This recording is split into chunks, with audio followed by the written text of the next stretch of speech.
Hello, good afternoon, everybody. Welcome to another session of Low Accent Thursday Facebook Live. So, today we're going to be talking about how your business can recover from the pandemic crisis or whatever financial constraints it may have caused on your part or in part of the business. So, I'm Oluwasegun Awoyinka, and we'll be going through that today. So, we all know that the whole pandemic thing it hits most businesses at a time when they were actually not ready for it. Nobody was ready for it because there were no notices. It was just a wake up to meet type of thing. Nobody really knew that it was going to come. So it counted as an act of God. Those kind of situations like that legally. So basically an act of God is something that happens that nobody has control over. To stop to it. You didn't preempt it, you didn't expect it to happen. So normally, and when these things happen, you cannot quantify or assess the kind of risks or losses that come with it. So it's quite, it leaves many people unexpectant. You're mostly shocked because of this ripple effect to your business. It's just like the 2008 economic crisis. That one rocked the whole world. It was a global recession, and nobody really expected for that to happen. Some people saw signs of it coming, but nobody knew when exactly it was going to come. So they're usually not predictable acts. So today we're going to be talking about how your business can recover, the strategies that you can use, the challenges that the pandemic outbreak has caused majorly. So when it comes to acts of God like this, or in this case the COVID-19 pandemic outbreak, there's usually a time frame when it's like the lost period. That's when everything goes down at first. Comes with a whole lot of significant changes to a whole lot, like lockdowns, stopping of some forms of economic activities, no flights, and all of that. So when those things actually come around, they cause some form of lag for companies, even big companies too. Like the 2009 economic crisis I spoke about earlier, it took about an average of 4 years for majority of the big companies to actually get back to how they were before it happened. For smaller companies, some never opened back.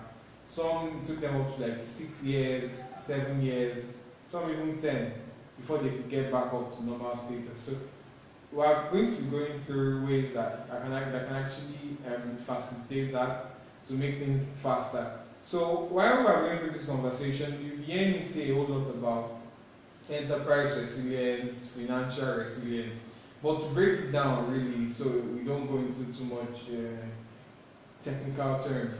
What it basically means is the ability for your business to actually identify. After you identify, you respond to, and your response brings good results to a situation like this.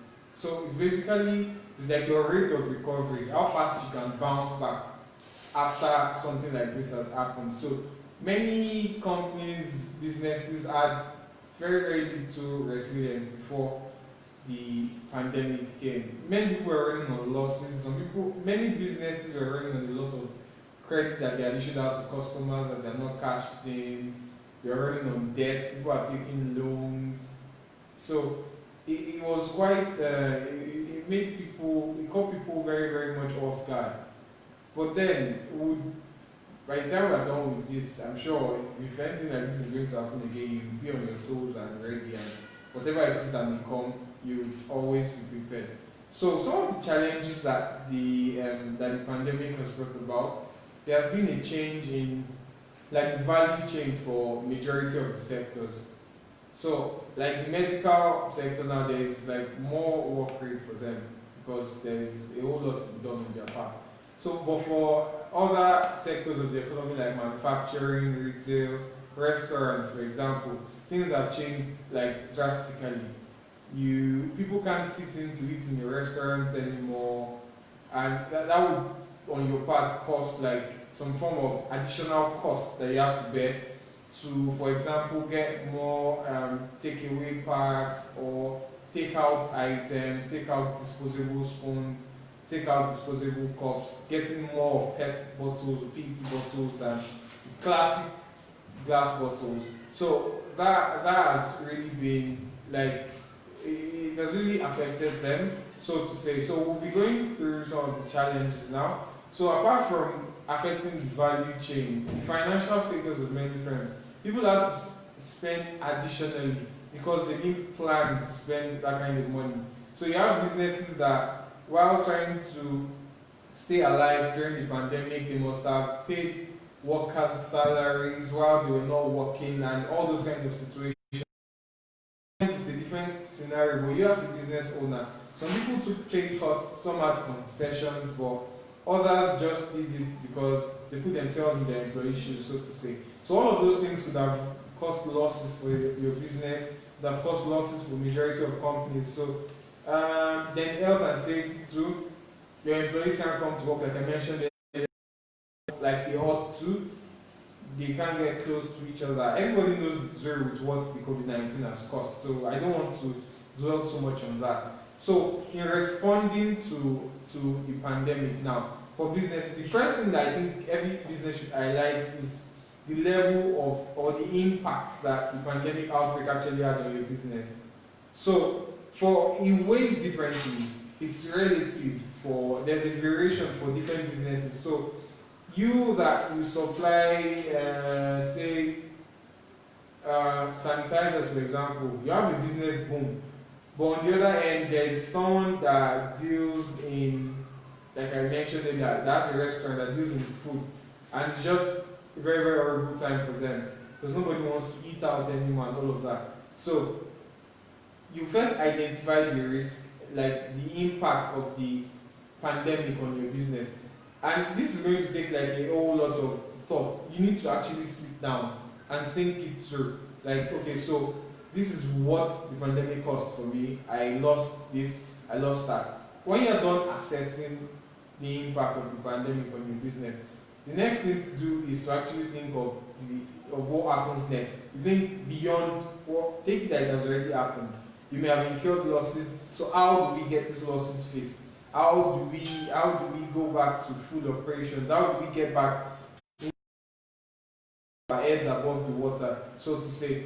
So when you are considering reopening, there are some things that should come to mind in the event that you've assessed your risk and the damage that the pandemic has caused. So there are some things that you have to do if you want to consider reopening. The first thing, which is the most important one, is the health and safety standards. That's classic. Everybody knows. Stay at least 2 meters away from anybody that you know that is coughing or sneezing or shows symptoms of the cold, and wear a face mask and all of that. So it's going to cause a shift in behavior of employees.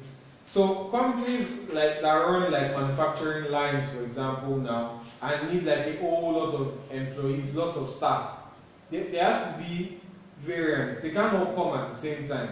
So that's already a shift in what you can actually supply, because there has to be some form of social distancing. They all can be there at the same time. So that's just an example. You may not be running a manufacturing line and it's easier for you. So what most people have done now in facilitating that they keep up with safety standards is to go remote.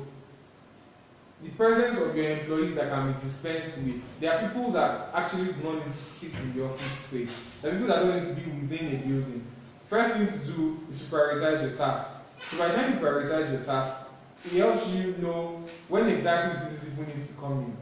Things may come up that you do not plan, but there will always be people on ground. So make sure that you keep them, so to say, they will be close but socially distant. So that's going to take a whole lot of virtual meetings, virtual conversations, giving out tasks virtually. So that's like one of the first things. Going remote now is like a must for every organization. You have to put it in your books. Even though it is possible that right now there may be no constraints or laws that are restricting you from opening. But then, in the event that something like this comes again, you have to make your employees comfortable with working remotely.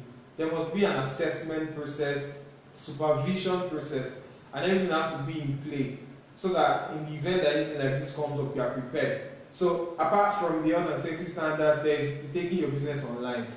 This is very, very important. In fact, it's like the 21st century, everybody's stuck with their mobile phones now. So you should have an online presence. So to say, no matter how minimal it is, good thing that now many people have directed, or there is more digital participation. More people are with their mobile phones and laptops because they can't go out, but they only go out when they need to. So you need to establish an online presence first.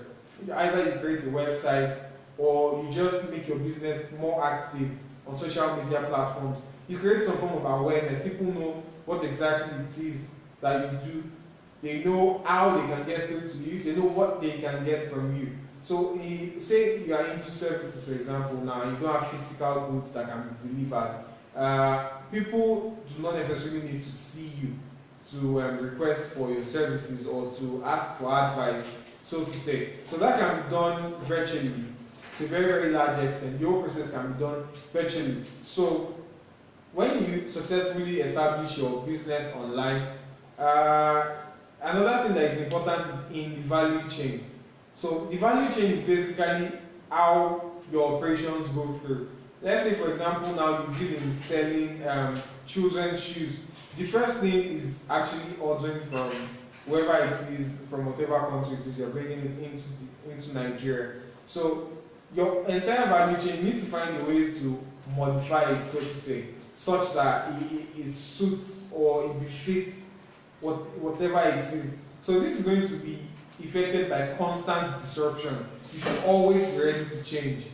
Restaurants now have drive-thrus. The ones that didn't have before, they now have a way for you to pick up your food outside the restaurant without having to go in and all of that. You order online, digital presence like I mentioned earlier. So modification of the value chain is very, very important too. And while doing that, there should be an effective way of monitoring delivery, management of delivery of the goods or services, whatever it is that you're selling or whatever it is your business is into.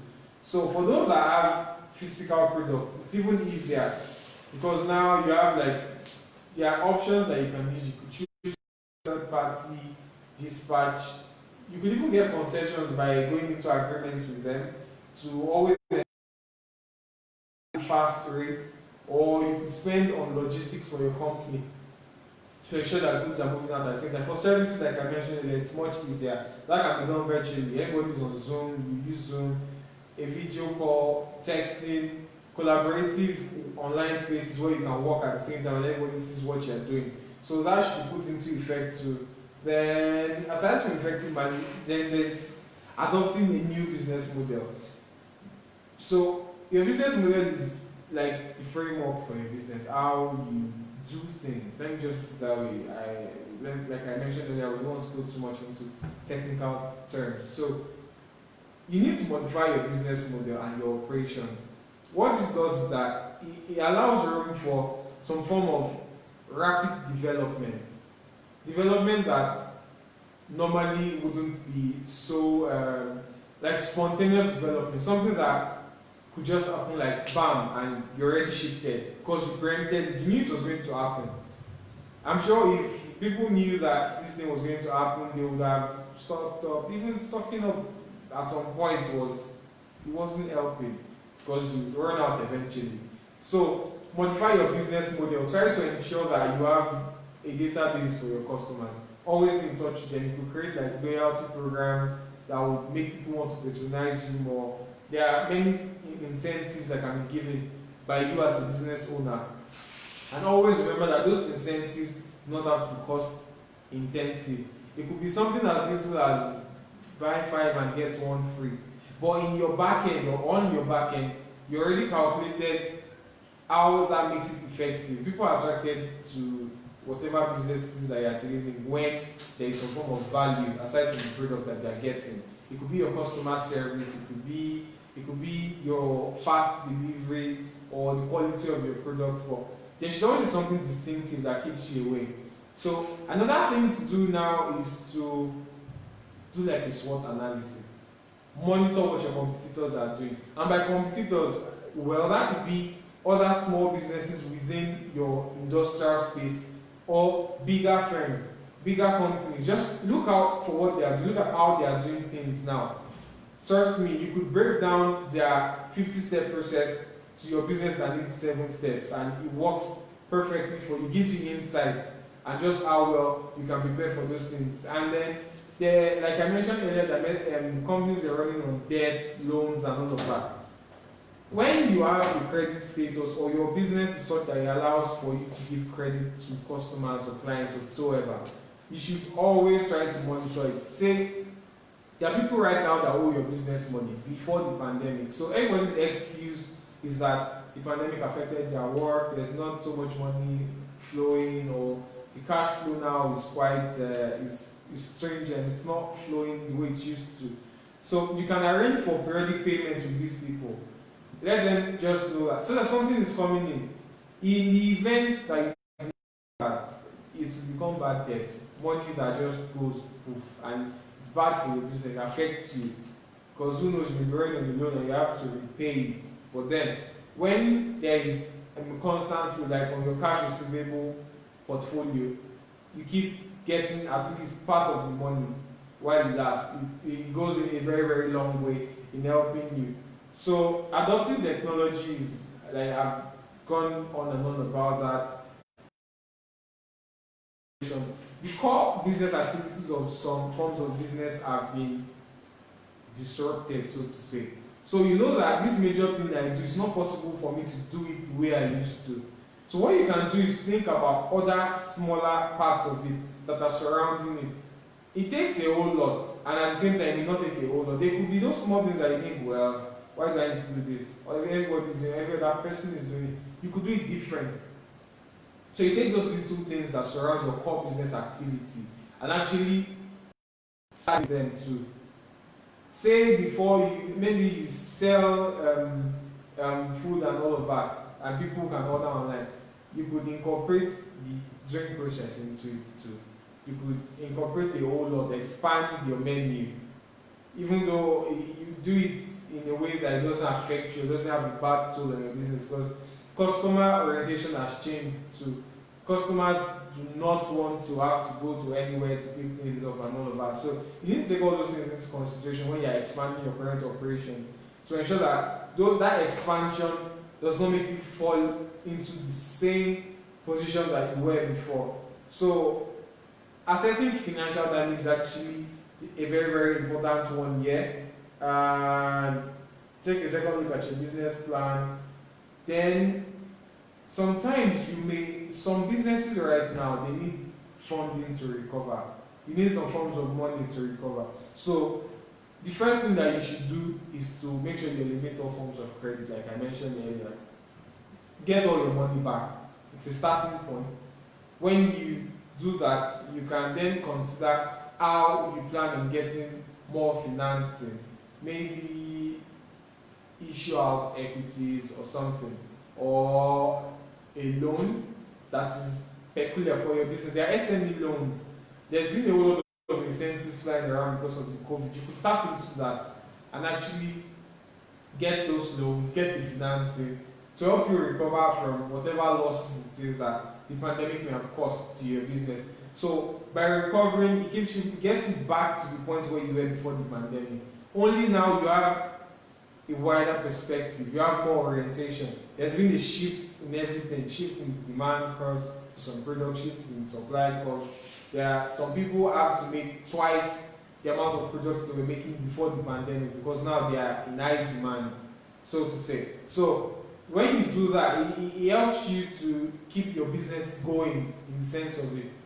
And when your business is going, there's always not even the tendency, there's certainty with the orientation that most business owners have now, digitalization, trying to disrupt, putting in an effective and always evolving disruptive process.